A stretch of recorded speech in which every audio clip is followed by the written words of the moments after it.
سفر التكوين الأصحاح الأول. في البدء كنت رجلا وامرأة وشجرة، كنت أبا وابنا وروحا قدسا، كنت الصباح والمساء والحدقة الثابتة المدورة. وكان عرشي حجرا على ضفاف النهر، وكانت الشياه ترعى، وكان النحل حول الزهر يطن، والأوز يطفو في بحيرة السكون، والحياة تنبض كالطاحونة البعيدة حين رأيت أن كل ما أراه لا ينقذ القلب من الملل. مبارزات الديكة كانت هي التسلية الوحيدة في جلستي الوحيدة بين غصون الشجر المشتبكة.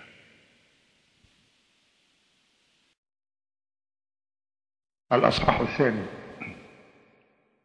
قلت لنفسي: لو نزلت الماء واغتسلت لانقسمت، لو انقسمت لازدوجت وابتسمت.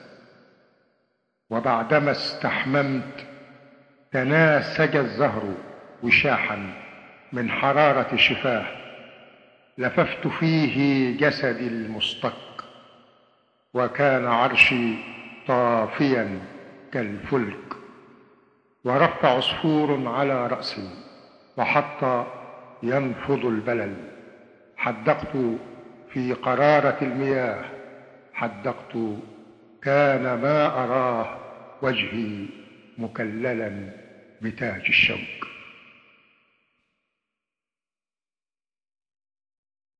الأصحاح الثالث. قلت: فليكن الحب في الأرض، لكنه لم يكن. قلت: فليذب النهر في البحر، والبحر في السحب، والسحب في الجدب، والجدب في الخصب. ينبت خبزا ليسند قلب الجياع، وعشبا لماشية الأرض، ظلا لمن يتغرب في صحراء الشجر. ورأيت ابن آدم ينصب أسواره حول مزرعة الله، يبتاع من حوله حرسا، ويبيع لإخوته الخبز والماء، يحتلب البقرات العجافا لتعطي اللبن. قلت: فليكن الحب في الأرض، لكنه لم يكن. أصبح الحب ملكا لمن يملكون الثمن، ورأى الرب ذلك غير حسن. قلت: فليكن العدل في الأرض، عين بعين وسن بسن. قلت: هل يأكل الذئب ذئبا أو الشاة شاة؟ ولا تضع السيف في عنق اثنين، طفل وشيخ مسن. ورأيت ابن آدم يردي ابن آدم يشعل في المدن النار، يغرس خنجره في بطون الحوامل، يلقي أصابع أطفاله علفا للخيول، يقص الشفاه ورودا تزين مائدة النصر وهي تئن. أصبح العدل موتا، وميزانه البندقية. أبناؤه صلبوا في الميادين، أو شنقوا في زوايا المدن. قلت: فليكن العدل في الأرض، لكنه لم يكن. أصبح العدل ملكا لمن جلسوا فوق عرش الجماجم بالطيلسان الكفن، ورأى الرب ذلك غير حسن. قلت: فليكن العقل في الأرض، تصغي إلى صوته المتزن، قلت: هل يبتني الطير أعشاشه في فم الأفعوان؟ هل الدود يسكن في لهب النار؟ البوم هل يضع الكحل في هد عينيه؟ هل يبذر الملح من يرتجي القمح حين يدور الزمن؟ ورأيت ابن آدم وهو يجن فيقتلع الشجر المتطاول، يبصق في البئر، يلقي على صفحة النهر بالزيت، يسكن في البيت ثم يخبئ في أسفل الباب قنبلة الموت، يؤوي العقارب في دفء أضلاعه، ويورث أبناءه دينه واسمه وقميص الفتن.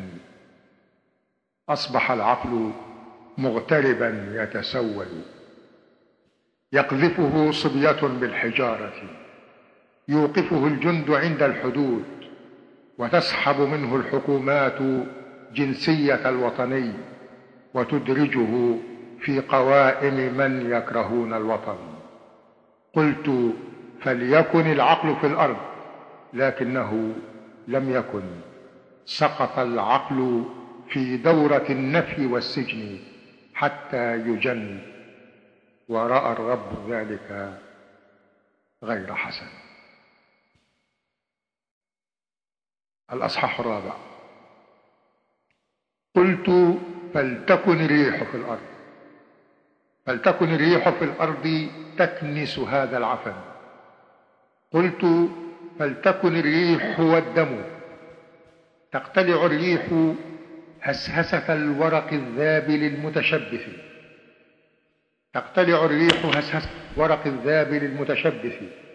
يندلع الدم حتى الجذور فيزهرها ويطهرها، ثم يصعد في السوق والورق المتشابك والثمر المتدلي، فيعصره العاصرون نبيذا يزغرد في كل دم. قلت: فليكن الدم نهرا من الشهد ينساب تحت فراديس عدن. هذه الأرض حسناء زينتها الفقراء، لهم تتطيب، يعطونها الحب، تعطيهم النسل والكبرياء. قلت: لا يسكن الأغنياء بها، الأغنياء الذين يصوغون من عرق الأجراء نقود زنا ولآل أتاج وأقراط عاج ومسبحة للرياء. إنني أول الفقراء الذين يعيشون مغتربين، يموتون محتسبين لدي العزاء. قلت: فلتكن الأرض لي ولهم، وأنا بينهم حين أخلع عني ثياب السماء، فأنا أتقدس في صرخة الجوع فوق الفراش الخشب. الأصحاح الخامس. حدقت في الصخر وفي الينبوع، رأيت وجهي في سمات الجوع، حدقت في جبيني المقلوب، رأيتني الصليب والمصلوب. صرخت، كنت خارجا من رحم الهناء، صرخت أطلب البراءة، كينونتي مشنقتي، وحبلي السري كان حبلها المقطوع.